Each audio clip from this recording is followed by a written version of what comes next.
The town had one road and it went nowhere particular. She had come off the supply wagon 3 days before the freeze, with a canvas bag and a box of her father's tools she hadn't opened since the funeral. The station master at Moose Jaw had told her there was work up here if she wasn't afraid of cold. She wasn't afraid of cold. She had been cold since she was 9 years old, and it had never done her any lasting harm. The blacksmith shop sat at the end of the main road, where the road stopped pretending to be a road. The sign above the door had been repainted recently. She could tell because the nails were still clean of rust, and the letters sat slightly crooked, as though whoever did it had stepped back partway through and not come back to fix the lean. She stood outside it for a moment, with her bag and her box, and the wind moving around her like something curious. She went in. He was at the forge with his back to her. Tall, broad through the shoulders, the kind of build that came from years of actual work and not from wanting it. He didn't startle when the door opened. He just let the piece he was working cool slightly before he set it down and turned. He looked at her the way a man looks at weather, trying to figure out what it was going to do. She said she'd heard he needed help with the shop expansion, that she had some experience with timber framing, that she was available starting that morning if he needed. He said, "You've framed a building before." It wasn't quite a question. She said her father had been a builder in New Brunswick, that she'd worked beside him from the time she could carry lumber until the time she couldn't anymore. He was quiet for a moment, not unfriendly. Just the kind of man who thought before he answered, which she had learned was rarer than it should be. He said there was a back room he needed taken down to the studs and rebuilt wide enough to house a second forge, that the lumber was already milled and stacked behind the shop, that he couldn't pay much, but he could pay something. She said something was fine. His name was Callum, not the Callum from the file, a different one, a shorter one, a man who wore his name the way he wore his clothes, without fuss. She learned it from Mrs. Dewar at the dry goods store, who told her also that he'd been running the smithy alone since his father passed 2 winters back, that he was fair with money and short with foolishness, and that half the women in the district had tried to bring him a pie in the last 18 months, and he had eaten every one of them and not married any of them. Mrs. Dewar said this last part with a look that was either warning or challenge. She received it as neither and bought her flour and went back to work. The first week was just lumber. She pulled the back wall apart board by board, careful with the nails, stacking what could be reused and setting aside what couldn't. He worked his forge on the other side of the partition, and they passed each other in the yard sometimes, and he would glance at her progress, and sometimes say something short and sometimes say nothing at all. She didn't need him to say anything. The work told her what she needed to know, whether she was doing it right, whether it was holding, whether it would last. She had learned that from her father. The work doesn't lie. People lie. Weather lies. The work tells you the truth right away. On the 4th day, she found the rot. It was in the northeast corner, deep in the sill plate, the kind of rot that had been hiding under a dry winter and had only just begun to show at the edges. She crouched there for a while with her hand on it, pressing, reading it. Then she went and got him. He followed her back and crouched the same way she had. His shoulder was close to hers. She could feel the heat coming off him, the way you feel a forge from across the room. Not on the skin exactly, just in the air, he said. How far does it go? She said she thought the whole run of that corner. Maybe 6 feet, maybe 8. He was quiet for a bit. Then he said, "Did you find this before you started or after you started?" She said before. That she'd noticed the soil was holding moisture where it shouldn't, that she'd gone looking. He looked at her then. The same way he'd looked at her that first morning, like weather, but something in it had shifted slightly. He said, "That's going to set us back a week." She said she knew. She said she was sorry. He said, "Don't be sorry." He said he'd have pulled the whole wall down in 3 years if she hadn't caught it. She went back to work, and he went back to his forge. And that evening, when she was cleaning her tools in the yard, he came out and asked if she'd eaten. She said she had a room at the boarding house, and they fed her there. He nodded and went back inside, and she finished cleaning her tools and walked the 3 blocks to the boarding house in the early dark. And the stars over the prairie were so many it felt like they were leaning in. She had come here because there was nowhere else. That wasn't entirely true, but it was the version she told herself when she needed to get out of bed in the morning. The longer truth was that she had spent 2 years after her father's death trying to be the person she was before it, and had finally admitted that that person was gone. So she had sold the house in Moncton, which took 4 months and cost her a piece of herself she was still missing, and had come west on the train with her tools and her father's tools, and not much else in the way of plans. Her sister had asked if she was running away. She had said no. She had said she was running towards something. Her sister had not asked what. She didn't know what. That was the honest answer. She just knew that the prairie was wide and she needed wide. The town was called Stanholt, which wasn't on most maps yet and probably wasn't on God's list of places he'd thought about particularly either. Population was somewhere around 200 if you counted the farms out to the east. There was a school with a teacher from Manitoba who looked perpetually startled. A church of 2 denominations sharing one building on alternating Sundays, a doctor who was mostly sober, and a blacksmith who ate other people's pies and had not yet figured out what to do about that. She hadn't come here for him. She wanted to be clear about that, at least in the version she kept to herself. She'd come for the work and the distance. He was just where the work was. The second week she started framing. She worked with a precision that surprised herself. She had been worried her hands had forgotten, that the 2 years of grief and small city jobs and other people's kitchens had taken something permanent from her. But the first time she set a stud and felt it drop plumb, the relief that moved through her chest was so large she had to stop and breathe. He came through the back one afternoon while she was cutting a header plate and watched her for a moment without saying anything. She kept working. When she set the saw down, he said she cut clean. She said her father had taught her to let the saw do the work. He said most people can't do that. She said most people try to force things. He looked at her for a second too long, and then he looked at the header plate and said the grain was running good in that piece. She said she'd picked it for that. He said he'd noticed. And then he went back to his forge. She thought about that for the rest of the afternoon. Not in the way she used to think about men before, measuring, calculating, protecting herself at the edges. Just the fact of it. Just the plain fact that someone had noticed something she'd done carefully and had said so. It was such a small thing she didn't know why it kept coming back. Mrs. Dewar had a niece visiting from Winnipeg who came into the shop while she was buying coffee one morning. The niece was cheerful and loud in the way of people who haven't been worn down yet, and she looked at her with frank curiosity. The niece said she'd heard she was doing the building work for Callum. Was it true? She said it was. The niece said, "And you know how to do that, build things?" She said yes. The niece said, "Did he teach you?" She said no. She said she'd learned before she came here. The niece seemed to find this remarkable. She didn't find it remarkable herself. She just bought her coffee and went back to work. But she thought about it later, at the end of the day, sitting on the lumber pile in the last of the afternoon light. The niece's question had held a particular assumption inside it. So ordinary the girl probably hadn't noticed it was there. That a woman's competence had to come from a man who knew her. That there had to be a him behind the her.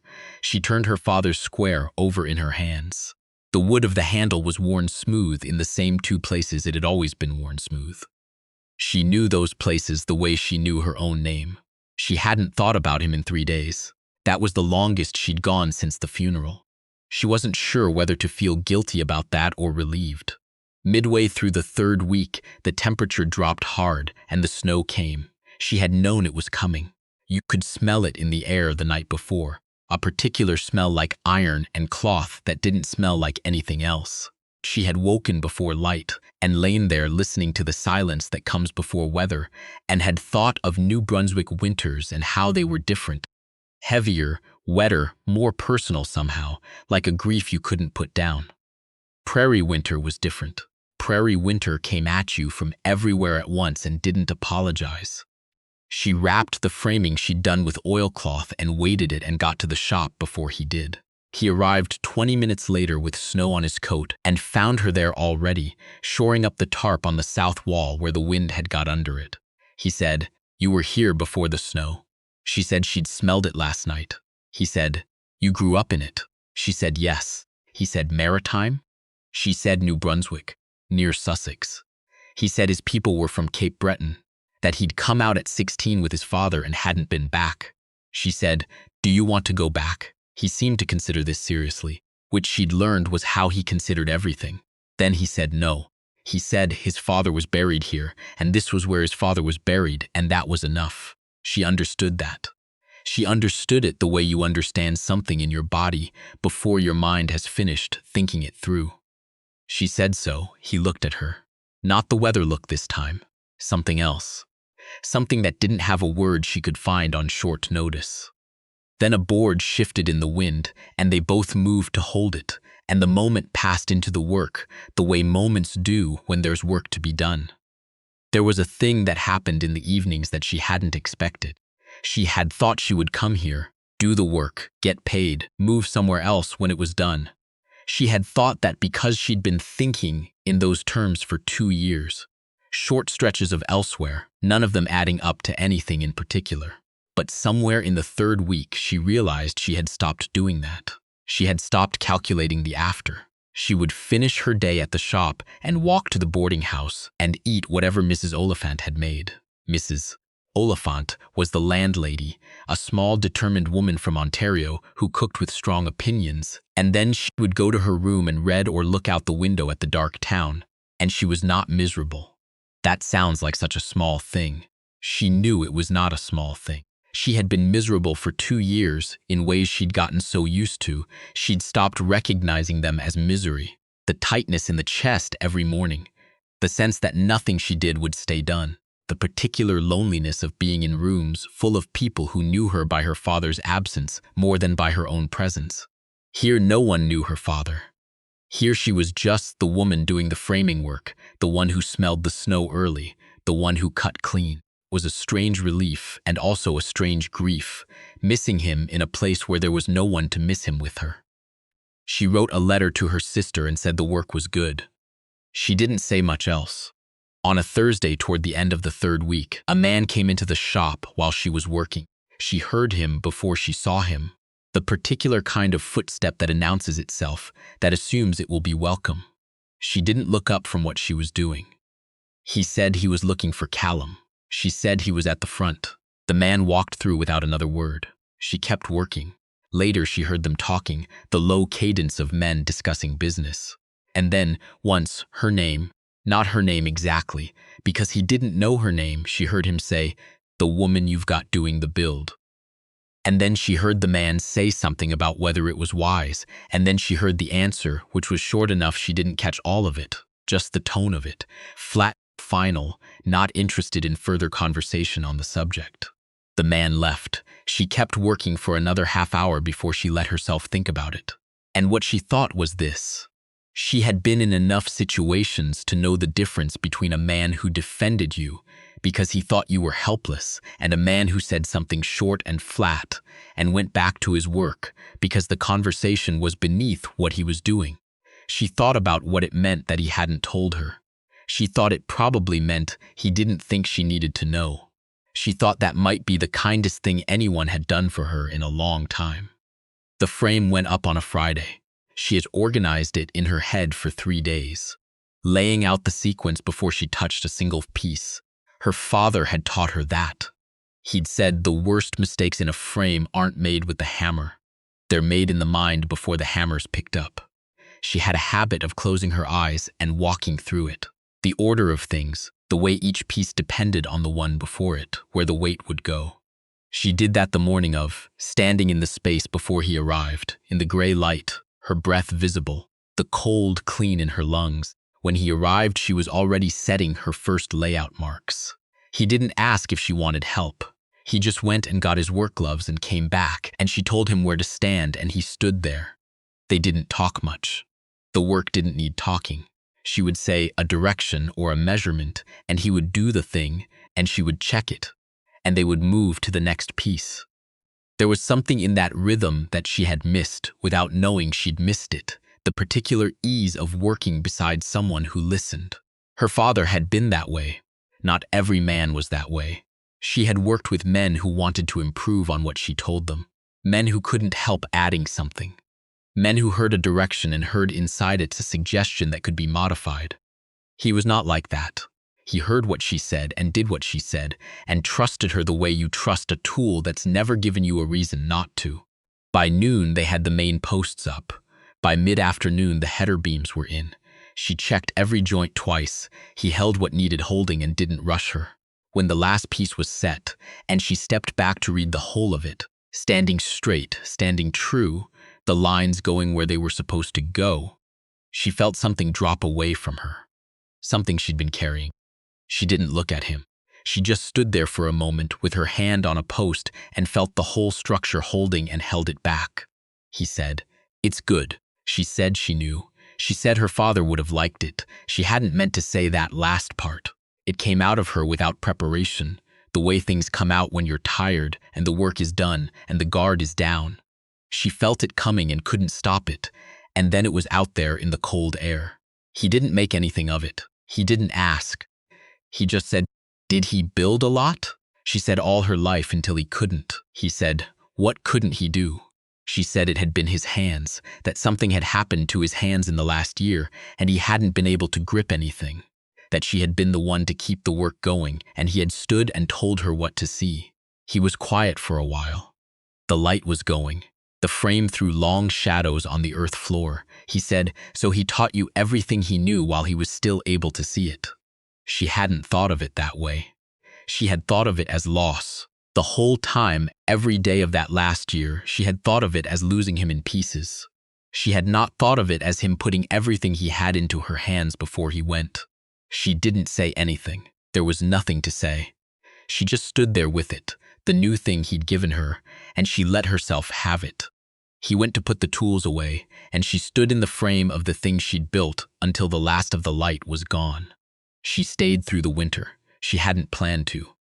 She'd planned to take a week after the frame was done and see if there was more work in Stanholt, or move on to Swift Current, where she'd heard there was a construction crew working spring through fall. But when the frame was finished, he asked if she'd do the interior walls. And when the interior walls were done, he asked if she'd look at the roof on the main building, which had been concerning him. And when she'd looked at the roof, she'd told him 2 of the rafters needed sistering, and that she could do it in a day, and she did.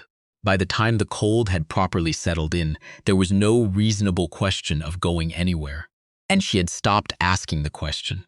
She had her room at the boarding house and her tools and her father's tools, which she had finally opened the box of in early December. She had sat on her bed with the box open and taken each tool out one at a time, holding it, finding where her hands fit against where his hands had fit. Some of them were so worn she could feel his grip in them like a word he'd left. She had put them all back carefully and sat for a while in the quiet. Then she had put them on the shelf next to her own tools, where they would be close to hand. She used 1 or 2 of them on the shop. Not all of them. Some were too particular for what she was doing, specialized tools for joints she wasn't cutting here. But his chisels were good, and she used his chisels, and she was careful with them. And when she put them back each day, she cleaned them and set them square the way he'd taught her. She thought he would have liked this place. The cold and the scale of it. He had always liked places that were bigger than they were comfortable. In January, Mrs. Dewar's sister came to visit from Ontario, and Mrs. Dewar had a small supper for people in the town. She went because Mrs. Dewar had been kind to her in the particular way of women who extend kindness without making a ceremony of it, and she didn't want to be ungracious. He was there. She hadn't expected that, or she had expected it and hadn't let herself think about it. She wasn't sure which. He was standing near the stove with a cup in his hand and talking to Fergus, who ran the livery and had strong views about horses that he liked to share at length. He glanced at her when she came in. Then he looked back at Fergus, but his attention had shifted in some way she could track without quite being able to explain. She went and talked to Mrs. Dewar's sister, whose name was Agnes and who had opinions about the weather in Ontario that were, she thought, somewhat optimistic. She ate what was offered. She listened to a man named Prentice play the fiddle, badly but with real commitment. She talked with the school teacher, who was less perpetually startled in the evening than he appeared during the day. At some point she was standing near the window with a cup of tea, and he came and stood near the window with his cup. He said, "I didn't know you played cards." She said she wasn't playing cards. He said Prentice had invited her in when she'd come in, and she had said she didn't know how. She said she did know how. She just didn't want to. He said, "You just said you didn't know how." She said it was simpler. He was quiet for a moment, and then something moved in his face that she hadn't seen before. Not laughter exactly, something quieter than laughter, something she didn't have a quick name for. He said, "That's practical." She said it was. They stood by the window for a while after that, not talking particularly, but also not talking, just in the same place while the fiddle played and the snow came down outside, and the room was warm and loud around them. She thought, "I have not stood somewhere like this in a very long time." She thought, "I want to remember what this feels like." February, the coldest week of the winter, the kind of cold that had nothing personal in it. It was just the world being what it was, clear and uncompromising and indifferent to plans. She had caught herself looking at him. She examined this the way she examined rotted wood, carefully, without wanting to find more than was there, but not pretending she couldn't see what she could see. She noticed when he was in the yard and she was in the back. She noticed the sound of his hammer and could tell by the rhythm of it what he was working on and whether it was going easily. She noticed when he skipped breakfast, because Mrs. Oliphant had told her once that he sometimes came in to buy bread when he'd missed breakfast at his own place, and she had started paying attention to that in a way she couldn't entirely justify. She thought, "This is what it is." She did not think, "This is something I should do anything about." She had been in places before where she'd let something like this lead her forward before she was ready, and she knew how that went. She knew the particular disappointment of finding that what you'd thought was solid hadn't been built right in the first place. She wasn't interested in that. She would rather know what was there before she touched it. So she kept working. She kept showing up. She kept doing the thing well and letting the thing speak for itself. In March, when the light started coming back in the mornings and you could feel the ground beginning to think about thawing, he asked her a question. He didn't ask it directly. He asked it the way he did most things, sideways, with room inside it for her to take it or leave it.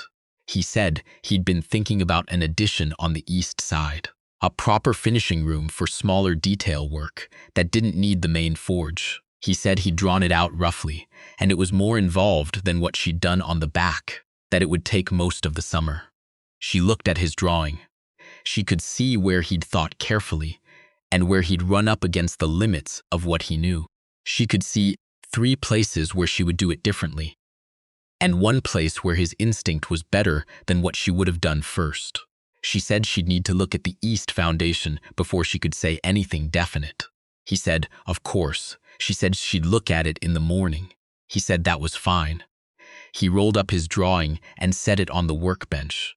And then he said, as though it was something he'd just thought of, that if she was planning to stay through the summer, the room she was in at Mrs. Oliphant's might not be the most convenient thing, that there was a small house 2 lots over that had been empty since October, that the man who owned it had gone to Regina for work and wasn't coming back, that it could be rented cheap. She said she'd heard about that house. He said, "It needs work." She said she'd noticed.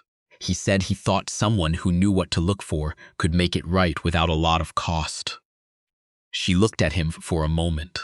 She thought of him in the back of the shop, watching her cut the header plate. She thought of the look on his face when she'd told him about her father. She thought of the window at Mrs. Dewar's, standing in the warmth while the snow came down. She thought of her father's tools on the shelf, of putting them there on purpose. She said, "I'll look at the east foundation tomorrow." He said, "Right," she said, "and I'll look at the house after." He said, "There's no rush." She said she knew there wasn't. She went back to work. He went back to his forge. And the light came through the front window the way light comes through in March, long and flat and full of a quality that wasn't quite warmth yet, but was the clear intention of it, as though the world had made up its mind about something and was just now beginning to show what that was going to be.